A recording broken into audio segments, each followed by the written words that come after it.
After telling Yefim about Vaska Tryoshkin's lost cat, Fishkin bummed 2 cigarettes, one for an emergency, and shuffled downstairs to his apartment. Shortly thereafter, Yefim appeared in a sheepskin coat, a red muffler, and with his head bare. Standing slightly at an angle because of the weight of his bulging attaché case, he pressed the elevator button. As he waited for the elevator, he thought about the tale he had just heard. And was not he, too, a persecuted, beautiful swan? The elevator arrived with a thud and a scrape. 2 floors down, Yefim realized that he had forgotten the laundry receipt. This unnerved him, because he believed superstitiously that if you forgot something, your trip wouldn't be successful. He stopped the elevator and went back up, got the receipt, but then looked in the mirror before going out again. In the mirror, he saw not a beautiful swan, but an aging, sad man of Jewish appearance who, moreover, was toothless. Yefim had also forgotten his teeth.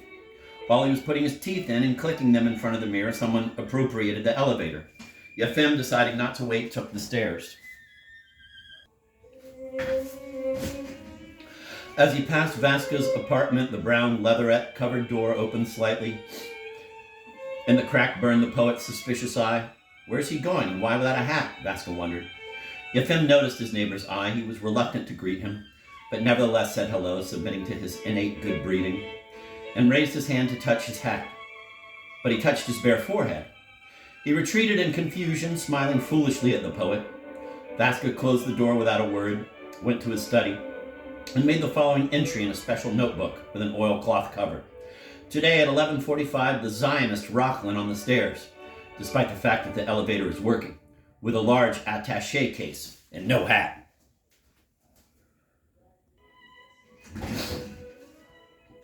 Ordinarily, the elevator attendant sat with her knitting in her place downstairs by the public telephone, but now she was not there. Yefim saw her instead in the courtyard. She was running around agitated. What nerve, she shouted, addressing the whole courtyard. No shame, I should call the police. Varvara Grigorievna, what happened? Yefim asked. What happened? I was never so furious in my life. The stink they made, drunken bums. On their way to the metro, every one of them, turn in here and piss under the archway. I told them, citizens, what do you think you're doing? Where do you think you're pissing? This is not a toilet. People live here, writers. If you have to piss, piss across the street. And the police don't care. I've told the officer I don't know how many times. It's embarrassing, I told him. And writers live here. It's not like it's you and me. But he, Yefim Semyonovich, what's wrong with you? She cried. What are you doing? Out in such weather without a hat. You'll catch a cold in your head, and it's not like your head's the same as ours. Ours one could use to drive nails, but you need yours for your work. Never mind, Varvara Grigorovna. We have to harden ourselves, Yefim replied briskly. He gave her the laundry receipt and walked on. The temperature wasn't really that low, but there was a wind, and his bald pate, not accustomed to being bare, was soon freezing.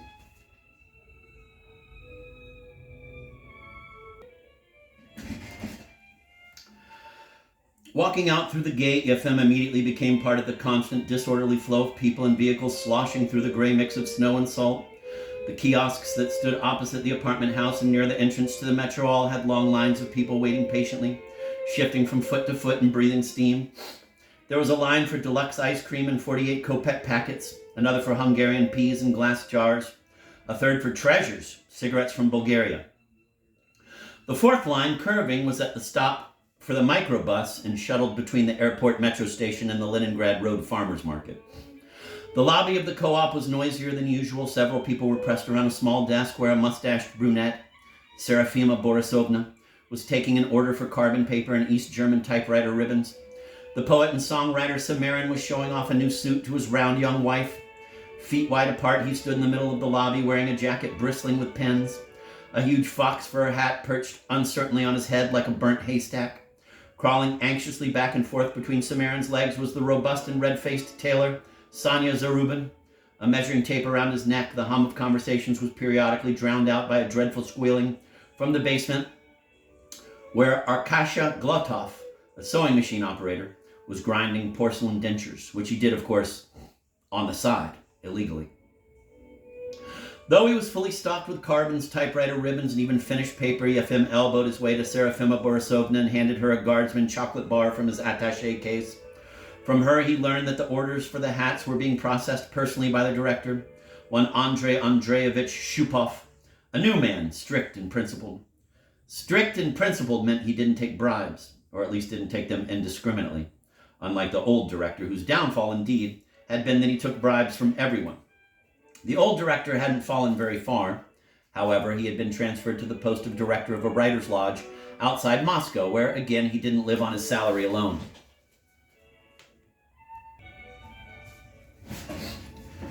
The line to see the director began here in the lobby and stretched down the corridor to a black door. "Who's here for Reindeer Fawn?" Yefim joked.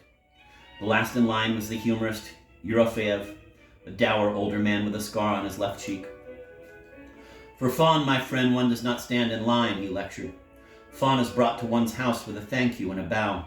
It is for more common fur that one stands in line." Yefim noticed that the writers in line had also given thought to their headgear. Some, like him, wore none. Others wore denim caps. In his hands, Yerofeev held a policeman's hat with a star. The ratteen overcoat he wore was unbuttoned to reveal a long dark jacket with 2 rows of medals. What a fool I am, Yefim thought. You shouldn't have written about his decorations. You should have pinned them on. It would have made a better impression. He took his place behind the humorist. Not to waste time, he took a copy of Avalanche from his attaché case, opened it on his knee, and boldly inscribed on the title page, "To Andrei Andreevich Shupov, as a token of deep respect. Y. Rockland." "What's the date today?" he asked Yerofeev. And as he filled in the date, he heard his nickname, "Fima!" He looked around and saw, sitting at a magazine table by the window, his old classmate from the Literary Institute, the prose writer Anatoly Milnikov, in a heavy fur coat unbuttoned. Milnikov's face was red, as if he'd come from the public bath. His temples glistened with sweat, and a grayish lock of hair had twisted into a curl and stuck to his forehead. "I didn't notice you," Yefim apologized. "Have you come for a hat too?" "No." Milnikov frowned. "I have my own, here." He indicated the hat that lay in his lap. "It's Badger. Some writer alcoholic promised me imported faucets for my bathroom, so here I am waiting. Have a seat." "I thought you'd come for a hat," Yefim said, sitting down with a sigh.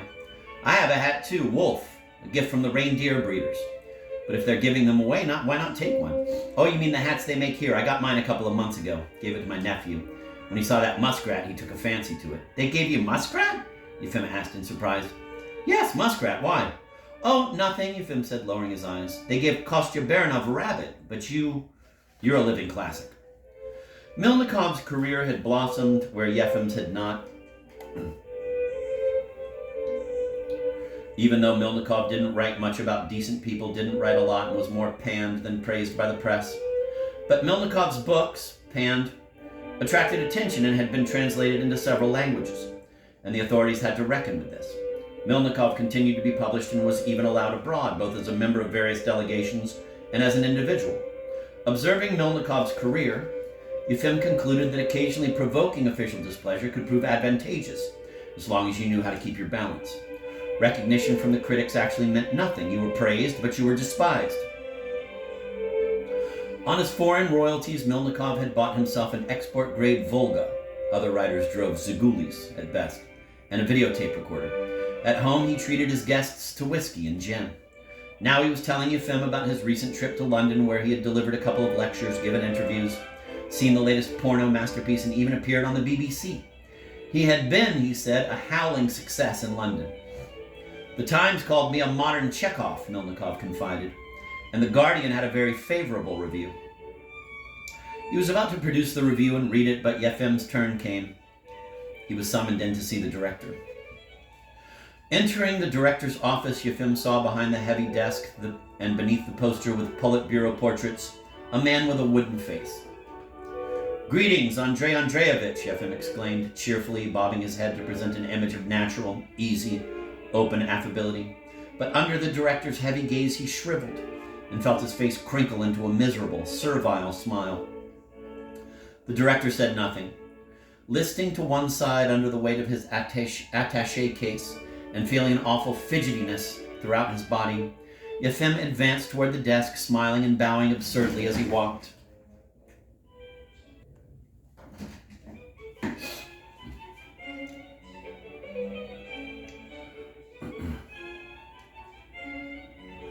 "Yefim Semyonovich Rockland," he said, and looked at the director with the hope that the director now would introduce himself.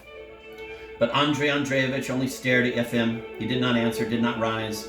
did not shake hands, did not even invite him to sit down.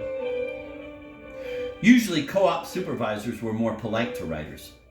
Without an invitation, then Yefim pulled up a chair, sat down, put his attaché case on his lap, and regaining some of his composure, smiled ingratiatingly at Andrei Andreevich. "So you will be our new director?" "Not will be, am," Andrei Andreevich said. "Oh, yes, of course," Yefim nodded hastily. "Not will be, but are. I expressed myself incorrectly. So you've probably come to us from the retail area?" Andrei Andreevich studied Yefim for a moment in silence, then said, "No, I'm from the security system." To this reply, Yefim's own system reacted with a sudden drop in temperature and a downward plunge as well in the pit of his stomach. Not that he was frightened, there was no reason for fear, but he twitched unnaturally and looked down. Then he raised his head and fastened his gaze on the director, giving him to understand that he had nothing, absolutely nothing, to hide from the security system, that he was clean as the proverbial whistle. But encountering the director's heavy stare, he paled and dropped his eyes again. He couldn't help it, and so Yefim gave himself away. For one who is whistle clean has no need to avert his eyes. "From the system," he repeated heartily. Pleased to meet you. With his whole being, he wanted to express respect for the director's former job, but he couldn't control his shifting eyes. "So they sent you here to reinforce us?" "Yes, what can I do for you?" Confused, quailing, no longer even attempting to make eye contact, Yefim hastily began to explain that he had heard that one could order a hat made at the Lit Fund, and a hat was exactly what he needed. He needed, moreover, a good hat, since he often went on expeditions of the highest national and scientific nature, during which expeditions he studied the life of our fearless compatriots. Andrei Andreevich asked Yefim if he was a member of the Writers' Union. Yefim replied that he had been a member for 18 years now, that he had been given his card by Konstantin Fedin personally, and that he, Rocklin, was a war veteran, possessed government decorations, had written 11 books, and took an active part in the Commission on Adventure Literature. Then he put his application on the desk. The director scanned the page, opened a desk drawer, and stared into it for a long time, working his lips. Then the drawer was slid shut with a bang, and words appeared on Yefim's application, slantwise, in red pencil. Yefim picked up the application, got to his feet, slapped his pockets, took out his glasses, fastened them on, and read, quote, "Accept an order. Fur hat. Domestic tomcat. Medium fluffy," end of quote. "Domestic tomcat?" Yefim said uncertainly. "What is that? You've never seen a cat?" It was the director's turn to be surprised. "Well, of course. A cat. I've seen cats in general. My neighbor had a cat that recently disappeared, but making hats out of cats, I didn't know they did that, to tell the truth." "Excuse me, I'm not well informed. Is cat fur considered better quality than rabbit or worse?" "Worse, I would think," the director said indifferently. "Rabbits have to be raised, but cats breed by themselves." Then he stared into space, waiting for his visitor to leave. His visitor, however, did not leave. His visitor stood stunned. He had come to ask for something better than rabbit, and they were giving him worse. Now he had to petition for rabbit, though rabbit did not suit him at all. "Allow me," Yefim began, distraught. "I don't quite understand. If cat is inferior to rabbit, then why do I get cat? I'm a veteran. I have medals. 18 years in the Writers' Union. I've written 11 books. 11, that's good," was all the director said. "But yesterday, Konstantin Baranov was in to see you. He's a member of the Writers' Union, too, although he's written only 1 book, not 11. Him you put down for rabbit. Why does Baranov get rabbit and I tomcat? I don't know who Baranov is or what I put him down for. I have 3 lists of writers, and you aren't on any of them. For people who fall outside the list, all I have is cat fur. That's it." Yefim tried to convince the director that his name had been omitted from the lists as a result of some misunderstanding or error.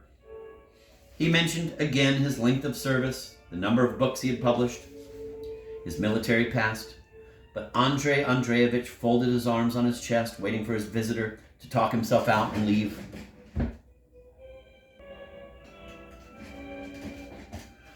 When he saw that the director was deaf to all entreaty, Yefim made a pitiful face and refused to take back his application. Muttering a meaningless threat that he would complain, he started for the door. But he grasped the knob. He remembered something. He had committed a great oversight, which he must correct at once. He returned to the director's desk, and his expression as he walked was transformed from pitiful to kind or even magnanimous. But there was still pathos in Yefim's face as he drew a copy of Avalanche from his attaché case and laid the imitation leather volume on the desk in front of the director. "I completely forgot," he said, smiling and nodding. "This is for you. What's this?" Recoiling slightly, Andrei Andreevich looked at the book as if it were an object he had never seen before. "It's for you," Yefim said, smiling even more broadly and edging the book toward the director. "It's my book." "This isn't necessary," the director said. Gingerly, he moved the book away with both hands as though it might explode. "I have books of my own." "No, you misunderstood me," Yefim explained, as if to a child.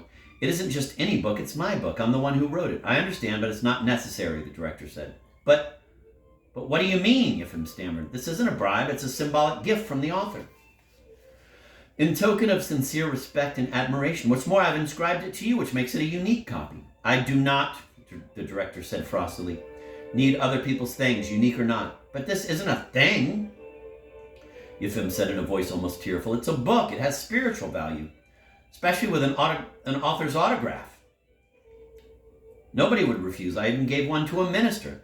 "I am not interested in what you gave to whom." The director stood up, leaned against the desk, and shoved the book into Yefim's open attaché case.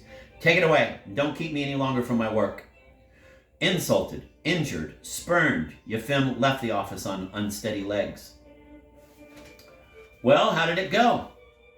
Serafima Borisovna asked him. "Well," Yefim replied with a twisted smile, and he walked out into the street. It had turned colder. Snow was falling. Yefim walked like a sick old man, limping under the weight of his attaché case that bulged with totally unneeded books about decent people. "Fima! Fima!" He heard a voice behind him and turned around. It was Milnikov chasing after him with his unbuttoned fur coat, his hat in his hands. You could tell from his face that he bore important news. Yefim suddenly had the foolish, wild, totally absurd idea that perhaps the director of the co-op had asked Milnikov to overtake him, stop him, bring him back. Absurd indeed. The director of the co-op, were he from the security system 3 times over, could not send the world-famous Milnikov chasing after the little-known writer Raklin. But Yefim stopped and froze in anticipation of a miracle. "Listen," Milnikov said, fanning himself with his badger hat as he tried to catch his breath. "I completely forgot. Also, the Yorkshire Post had an article on me, almost a full page, with my picture. They say I'm a present-day Kafka." In the evening, Yefim had guests, 2 polar researchers and their wives, as well as Tishka and his new girlfriend, whose name was Dasha. Dasha's father worked somewhere abroad as an Aeroflot representative, a fact broadcast by her attire. The conversation did not go well at first. The polar researchers were reticent. Their host's status as a writer made them uncomfortable. The girl was here for the first time, and she too was constrained, casting a swift, keen glance now at Yefim, now at Kakusha. The young people did not stay long, however. After dinner they endured another half hour, then ceremoniously took their leave. Tishka called his father out to the hall, cadged 5 rubles for a taxi, and saw Dasha home. She lived in the neighborhood of River Station. After their departure, the polar researchers, who by that time were already a little tipsy, gradually loosened up. Interrupting each other and guffawing, they began to recount humorous incidents from their work. The stories were not sophisticated. A man fell through the ice and instead of "Save me," cried for some reason, "Watch out below." Another stole a jar of caviar one night from the kitchen and then was caught when he came down with diarrhea. But their favorite story was about an expedition chief who went out, quote, "to do his business," end of quote, one morning, and as he was crouching behind a snowdrift, felt someone lick his behind. This story, if it ever really happened, had become a legend. The chief, thinking it was the purser, asked, "Is that you, Prokhorov?" When there was no reply, he looked around, saw a polar bear, and ran, losing his pants along the way. The conversation of fearless people usually ended up in the telling of such yarns. Yefim knew them all by heart, but always laughed louder than anyone. But today, with the insult inflicted at the lit fund rankling, He merely tittered politely, falsely, and he knew it. But after several glasses of Armenian cognac, he too got in the mood. He sat at the piano and accompanied Kukusha, who sang several dirty limericks for the guests. The guests were embarrassed at first, but then it turned out that one of the two wives knew comic love songs from the Vologda region, songs of a raunchiness that far outstripped Kukusha's repertoire. In short, the evening was successful. The guests left after midnight and for a long time continued to shout up from the street, while Yefim stood on the snow-covered balcony, also shouting and waving. Then he sent Kukusha to bed. She had to go to work in the morning. Carried the dishes out to the kitchen himself and slowly washed them, waiting for Tishka's return and deliberating how he would develop the plot of Operation. He did not once think about either the hat or Andrei Andreevich.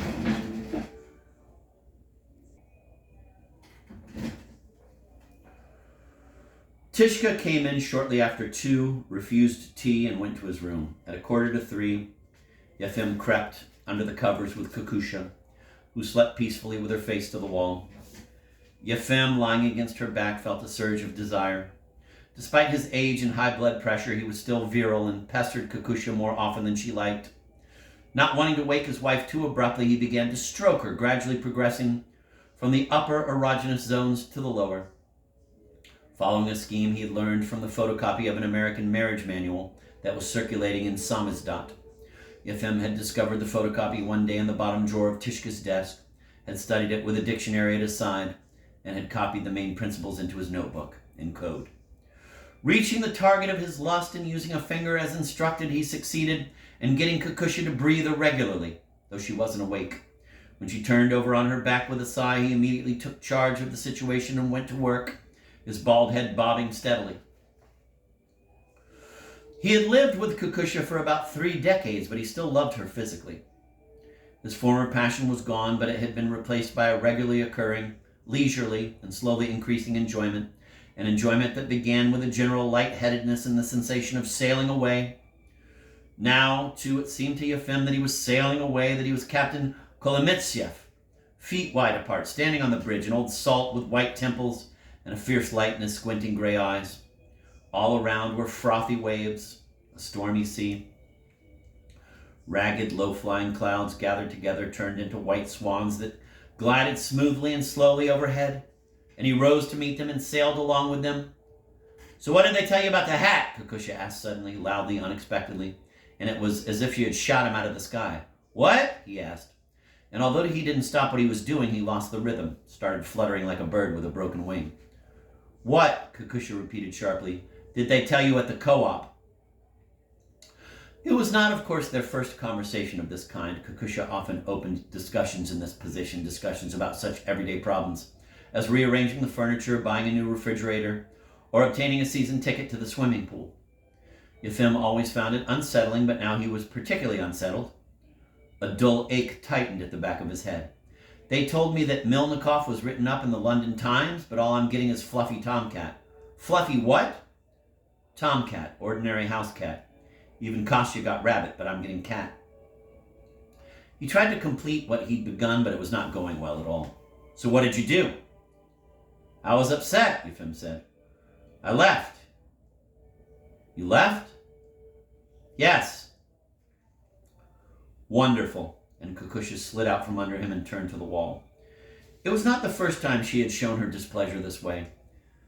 It always wounded his masculine dignity, and he would plead with her to express her feelings in some other way and let him finish. This time he did not plead. He turned away himself. He couldn't sleep. His resentment was too great. He got up, went to the kitchen, had a cigarette, and applied an ice pack to his head. Then he returned and lay down again with his back to Kukusha.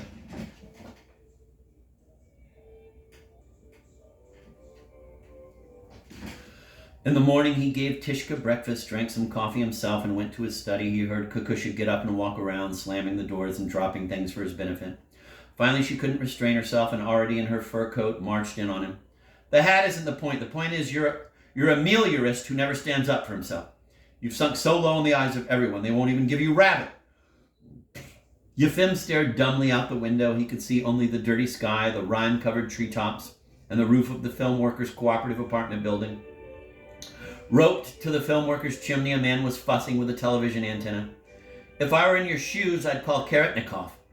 With this advice, Kukusha departed, leaving Yefim in a state of indecision. Perhaps he had been wrong to take a conciliatory position, a posture of compliance and passivity. And of course, the hat wasn't the point. The point was that he, Rockland, was a quiet man. You could always put Rockland at the back, at the bottom. Rockland would endure it. Rockland would say nothing. So much for Rockland saying nothing, he cried suddenly, and made an extremely indecent gesture at the stuffed penguin. Now, he went on, I won't leave it at this. I'll call Karetnikov. I'll go see Karetnikov. All Karetnikov has to do is pick up the phone, and you personally, Andrei Andreevich, even if you did come from the security system, and by the way, why did they kick you out? You personally will bring it to me. Not Fluffy Tomcat either, or Rabbit, but Muskrat. You will bring me Muskrat, you personally, in your teeth. In your teeth, he shouted straight in the penguin's face. And I don't think Yefim overestimated his protector's ability. Vasily Stepanovich Karetnikov was a foremost Soviet writer, a public figure, hero of socialist labor, a deputy to the Supreme Soviet of the USSR, a member of the Communist Party Central Committee, Lenin Prize Laureate, State Prize Laureate, Gorky Prize Laureate, a member of an International Committee on the Struggle for Peace, Vice President of the Afro-Asian Friendship Society, a member of the Veterans Council, a secretary of the Writers' Union, and chief editor of a literary magazine in which Yefim was occasionally published. Karetnikov had indeed made phone calls on Yefim's behalf, or written letters, using his official stationery, and his calls and his letters always did their work.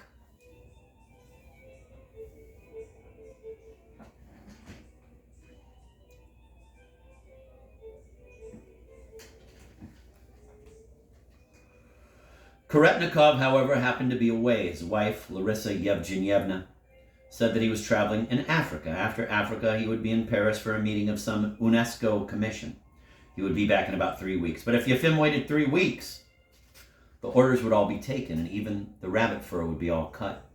No, Yefim had to make up his mind. He could think of nothing now but the hat. He decided to go see Lukin. The Moscow branch of the Writers' Union, together with the Central Literary Club, occupies 2 connecting buildings and has 2 entrances, one from Vorovskoy Street and the other the main entrance from Herzen Street. At both entrances are great double doors of carved oak and thick glass. The offices of the bosses are located here, as well as lecture halls for speeches, concerts, and film showings. There is also a restaurant, a billiards room, a barber shop, and all sorts of other amenities for the writers. In the spacious lobby of the main entrance, Yefim was met by the 2 perpetual attendants, Rosalia Moiseyevna and Yekaterina Ivanovna. He came here often. Occasionally, and on Women's Day always, he presented the lobby ladies with perfume, chocolate, and his novels, so they both greeted him very cordially. Hello, Yefim Semyonovich. Yefim Semyonovich, you haven't been in for quite a while. Yes, quite a while, echoed the cloakroom attendant, Vladimir Ilyich, taking Yefim's sheepskin. Receiving his ticket from the cloakroom attendant, Yefim saw 2 familiar figures sitting at a chess table in the far corner. His downstairs neighbor, Vaska Tryoshkin, and a secretary of the Writers' Union, Viktor Cherpakov. They were not playing chess. Heads close together, they were discussing something in tense whispers. Seeing Yefim, they returned his nod reluctantly.